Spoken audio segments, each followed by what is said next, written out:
안녕하세요. 경제 읽어주는 남자 김광석입니다. 반갑습니다. 2019년 하반기 벌써 1년의 반이라는 시간이 지나갔습니다. 이 길 끝에 뭐가 정확히 펼쳐져 있을지를 먼저 들여다봐야 되지 않겠습니까? 구조적 장기 침체 오는가, 기준금리 인상 어렵다. 미중 무역 분쟁은 장기전이 될 것이다. 한국의 경제 성장이 중단기적으로 역풍을 맞고 있다. 저와 함께 남은 하반기 한국 경제라는 바다에 같이 빠져보도록 하시죠. 네.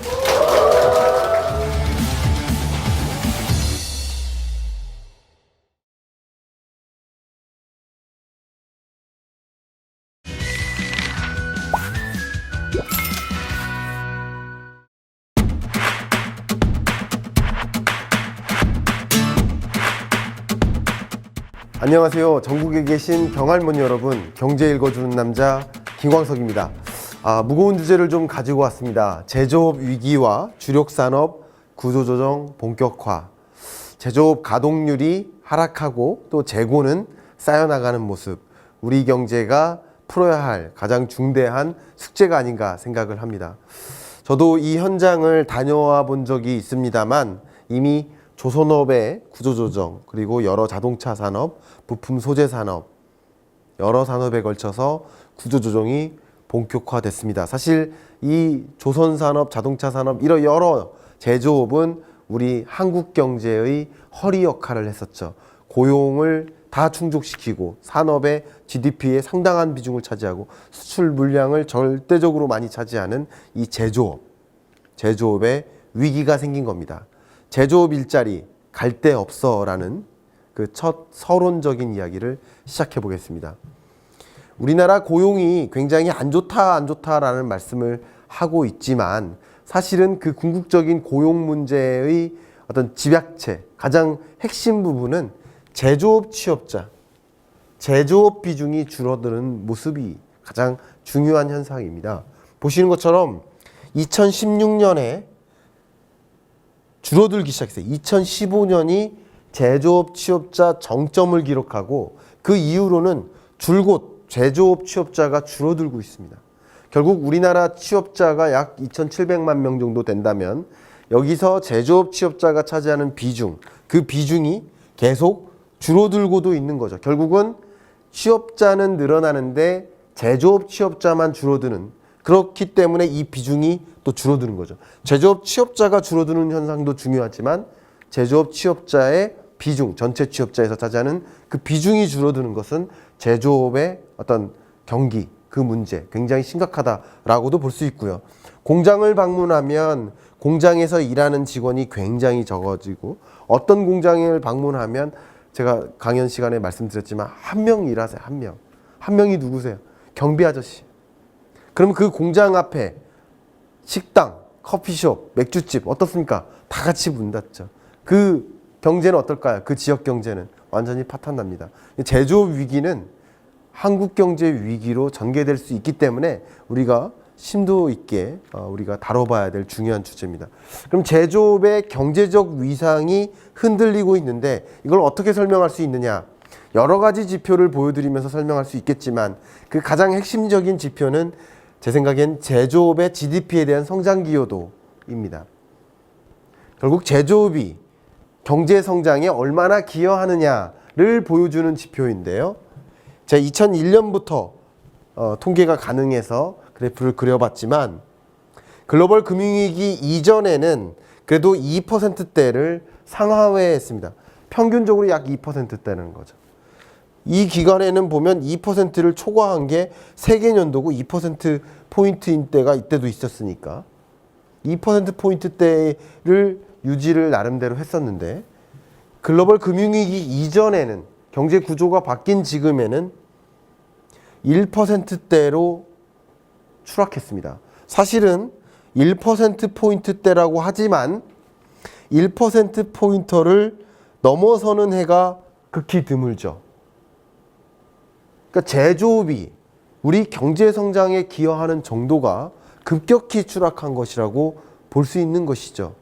그러면 제조업을 회복시키고 제조업의 경쟁력을 강화하는 일은 우리 한국 경제의 가장 아픈 그 상처를 치유하는 역할이 될 수도 있겠다는 측면에서 이 이야기를 심도 깊게 이야기 나누는 것은 굉장히 중요할 수 있겠습니다. 그 제조업이 정말 얼마나 안 좋은지를 보여주는 핵심 내용이 바로 공장 가동은 멈추고 재고 소진은 안 되고 있는 그런 모습이지 않나. 그걸 여실히 보여주는 지표가 바로 이 그래프라고 생각이 됩니다. 오늘 강의의 가장 핵심적인 지표라고 볼 수 있겠습니다. 제조업의 평균 가동률이 2010년대 초반까지만 해도 80.5%라는 정점을 찍었습니다. 그런데 지금은 72%로 급격히 줄었습니다. 아주 쉽게만 생각한다면 공장이 놀고 있다는 뜻이죠. 공장이 있다면 공장 설비가 많이들 놀고 있다. 놀는 기계들이 계속 생겨난다. 그럼 공장 가동률이 이렇게 멈춰서는데 신규 채용이 왜 필요하겠습니까? 필요 없는 거죠. 그러니까 제조업 고용이 줄어드는 거죠. 산업이 구조조정되고 산업의 규모를 줄여나가고 있는데 어떻게 신규 일자리가 생겨나고 일자리 규모가 늘어날 수 있겠습니까? 결국은 제조업 경기가 안 좋으니까 제조업 취업자가 줄어드는 거고, 그렇기 때문에 산업의 허리가 줄어들기 때문에 다른 여러 고용에도 안 좋은 영향을 준다라고 해석할 수밖에 없는 것이죠. 자, 제조업 평균 가동률은 줄어드는데 재고율은 늘어난다. 결국 안 팔리는 물건들은 더 쌓여간다. 결국은 이게 뭡니까? 우리 가공 공정의 과잉 설비죠. 과잉 설비. 그러면 추가적으로 설비 투자를 해 나갈 필요가 있어요, 없어요? 없는 거죠. 그렇기 때문에 저도 계속 신산업이라고 하는 겁니다. 기존 산업에 신규 투자할 필요는 없는 거죠. 결국 다른 산업, 고부가가치 산업, 기존의 산업에서 아니면 다른 앞에 전후방 산업으로의 진출, 이런 새로운 산업으로의 진출 과정에서 신규 설비 투자가 진행되는 것이기 때문에 기존 산업의 구조를 유지한 채 구조 조정만 한다면 신규 설비 투자가 진행되지 않고 설비 투자가 더 꺾일 수밖에 없는 구조라는 거죠. 그런 관점에서 이 지표는 굉장히 중요할 수 있겠다. 특히 우리나라 제조업의 가장 핵심적인 그 문제 중에 하나는 아마도 중국의 추격이지 않을까. 중국이 끊임없이 추격해 옴으로써 한국 제조업은 더 긴장하게 되는 그런 구조를 계속 유지하고 있는 것은 아닐까, 이런 생각을 해볼 수 있겠는데요. 자, 얼마 전 한국과학기술정보통신부에서 또 밑에 한국과학기술기획평가원 키스텝이라고 있습니다.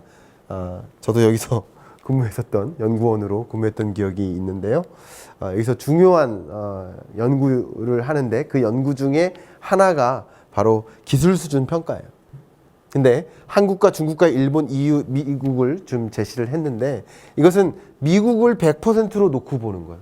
그러니까 최고 기술 선도국을 100으로 놨을 때 다른 나라들은 기술 수준이 얼마나 되나를 보여주는 것인데 한국과 중국이 큰 차이가 없어요.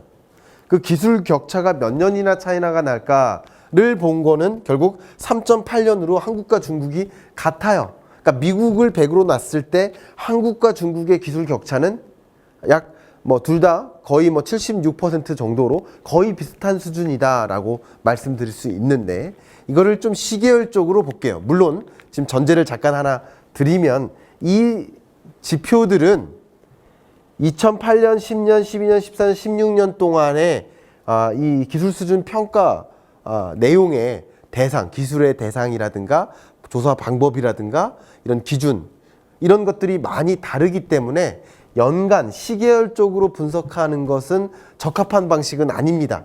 적합한 방식이 아니라는 것을 전제를 깝니다. 다만 팩트 중심으로 말씀드리면 2008년에는 한국의 기술 수준, 이건 낮을수록 좋은 거예요. 그렇겠죠. 기술 격차가 미국과 몇 년 차이 나는가 이거죠. 그러니까 결국은 한국은 6.6년 차이 나고 중국은 9.3년 차이 나다가 점점점 줄어서 지금은 차이가 나지 않는다라는 결론이잖아요. 차이가 나지 않는, 그러니까 한국과 중국의 기술 격차가 나름대로 한 2.7년 정도 차이 났었다가, 많이 차이 났었다가, 그러다가 지금은 차이가 나지 않는다는 게 팩트잖아요. 그 팩트만 가지고 말씀을 드려보면 어쨌든 중국의 사실은 이 지표가 아니면 중국과 한국의 기술 격차를 거시적으로 보여줄 만한 그런 다른 대안이 없기 때문에 제가 아는 한 그렇기 때문에 이 지표를 가지고 보는 건데 어쨌든 한국과 중국 간의 기술 격차가 많이 차이 났다가 지금은 차이가 나지 않는다. 이런 과정에서 많은 우리나라의 기존 제조업을 중국으로 내주는 구조 속에 있다라고 볼 수 있는 거죠. 또 한 가지는 그 제조 경쟁력이 약화되는 이런 과정 속에서 결국은 수출 경쟁력도 약화되는 걸로 귀결되기 때문에 우리 경제에 더 치명적일 수 있다라는 말씀을 드립니다. 실제로 많은 제조업이 중국으로 넘어가는 문제도 있고 또 한 가지는 아마도 제조 공정을 중국에서 베트남이나 인도나 그 밖에 인도네시아 여러 아시아 신흥국으로 공정을 또 한 번 이제 뉴쇼링이라고 하죠. 다른 제조 기지로 옮겨가는 그런 과정들이 또 본격화되는 과정에서 한국 제조업의 역량이 더 없어지기도 합니다만 보시는 것처럼 우리나라는 전통적으로 기술 수출국입니까? 수입국입니까? 기술 수입국이에요. 단 한 번도 기술 수출이 더 많지는 않았어요. 결국 계속 기술 무역 수지는 어떻다는 거예요? 적자를 계속 유지해 왔다는 거예요. 이 얘기를 제가 왜 가지고 왔냐면요. 한국 제조업의 구조 자체가 두 가지 구조가 있습니다. 한 가지는 준가공무역형 경제구조, 산업구조를 띠고 있습니다. 다시 말하면 일본으로부터 반도체 원자재 핵심 부품 소재 물질을 수입해다가 반도체를 제조하고 반도체라는 부품을 생산해서 다시 일본에게 수출하거나 그 밖에 여러 나라에 수출하는 이런 구조를 갖고 있죠. 그런 구조 속에서는 결국은 핵심 기술이 집약되어 있는 물질과 소재 부품에는 일본이나 그 밖에 기술 선도국이 다 가지고 있기 때문에 우리나라는 결국 남 좋은 일만 한다라는 모습인 거죠. 그러니까 준가공무역형 이 산업 구조에서 벗어나서 고부가가치 영역의 그 핵심 소재 산업, 전후방 산업으로 다각화해 나가는데 초점을 둬야 되고 우리 기업들은 그렇게 해야 되겠고 우리 정부는 역시 그렇게 할 수 있도록 더 적극적인 R&D 자금을 더 넣는다든가 하는 그런 방식으로 유도를 해 나갈 필요가 있겠다라는 말씀을 드리고요. 두 번째, 또 한국 경제의 고질적인 그 제조업 문제 중에 하나는 바로 가격형이라는 거죠. 박리담회형 생산구조. 박리담회형 생산구조니까 사실 많은 제조기지가 중국으로 나갈 때, 건너갈 때 우리가 어떤 전략을 펼쳤냐면 굉장히 유명했던 그 사례입니다. 빨간 고무대야 아시죠? 빨간 고무대야. 이 빨간 고무대야 생산 라인마저도 더 확대해 나가는 방식. 결국은 가격을 저가격으로 승부를 해서 많이 팔아서 이 부가가치를 올리는 그런 제조업의 구조 속에 있기 때문에 결국은 제조업에서 공급 사슬상에 있는 앞에 공급사 중소기업들에게 가격을 압박하고 그런 결국은 이 낙수 효과가 덜 나타나는 그런 모습이 전개되기도 하는 거죠. 결국은 우리는 어떻게 되느냐? 기술 수입국이 아니라 기술 수출국이 될 수 있도록 기술 무역 수지가 흑자가 되는 구조로 가기 위해서는 결국 고부가가치 산업 영역으로 제조의 모습을 전환시켜 나가고 그런 고부가가치 신산업으로 진출하는 과정에서 신규 일자리도 많이 창출하고 투자도 확대되고 가동률도 올라가는 그런 선순환적인 모습을 만들 수 있지 않을까 하는 것이 제 강력한 주장이고 뭐 그렇게 하는 과정 속에서 당연히 박리담회형 생산 구조에서도 탈피할 수 있겠다. 그런 구조 속으로 가게 되면 가격이 중요한 경쟁력이 아닌 거예요. 그때는 기술과 신제품이 주요 경쟁력이 되는 거예요. 가격이 주요한 경쟁력이 될 때는 앞에 공급사 중소기업들을 더 압박하는 구조지만 그런 구조에서 탈피해서 윈윈할 수도 있는 거거든요.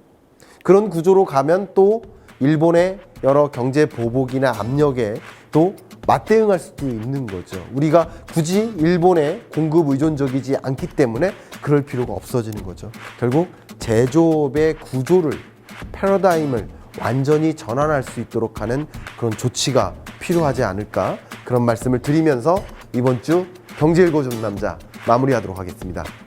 감사합니다.